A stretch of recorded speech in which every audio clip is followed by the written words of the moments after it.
Marcel, and I'm an interior designer for Interdeco. I was born in Durban, where I attended a local high school, so I'm a true Durbanite by heart.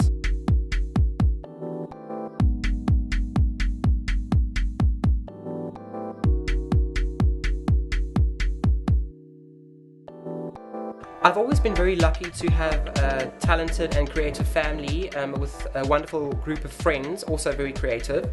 And Durban being such a vibrant and bohemian place to live has really inspired me and my creative output. I wanted to be a teacher, but I think I got more excited about having a pretty classroom than actually teaching anyone anything. So from a young age I was always fascinated by building blocks and putting things together and then visualizing the final outcome. So I always knew that I wanted to be involved with houses. People assume that being a decorator is as easy as putting pretty fabrics together and choosing colors to paint a wall. But the truth is that there's actually a fine line between being a professional interior designer and just having a good eye for design. Every thought process starts on a piece of paper where it then grows into a fantastic concept. And the trick is to actually tell someone that you don't know that it is good. So not only can we call ourselves decorators, but I think lifestyle designers as well. There will certainly always be a market for interior design. As human beings, I think we are all drawn to what appeals to us most. And more people are upgrading from smaller homes to larger homes, trying to reflect their own individual style and individuality. Detail, I think, from everything from the trimming on a lampshade to the piping on a scatter cushion, small details like that should not be obvious but should be right.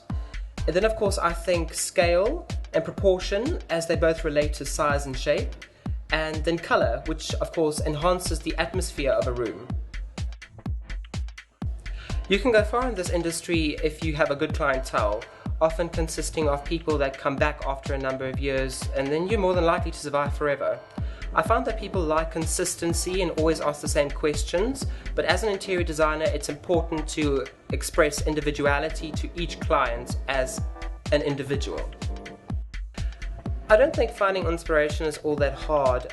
When I see a beautiful new range of fabrics or I see a beautiful furniture item, I already in my mind start putting a scheme together, not even thinking if the client might like it, but just because I like it.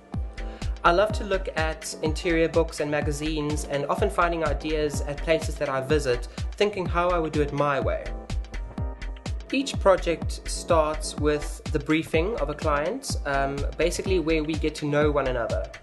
And then we go back to the office and we put aside a few things that we would like to use as a concept, and then we present, and on approval the manufacturing starts. A project can take anywhere from about 2 to 4 months depending on the size of the project.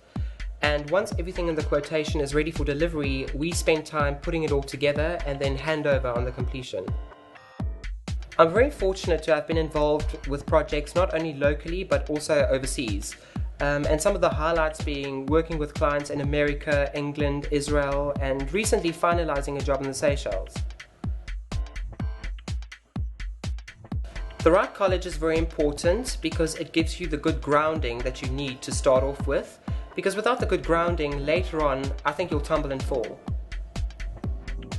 Style Design College not only teach interior design, but also encourage each individual to nurture their own flair and creativity.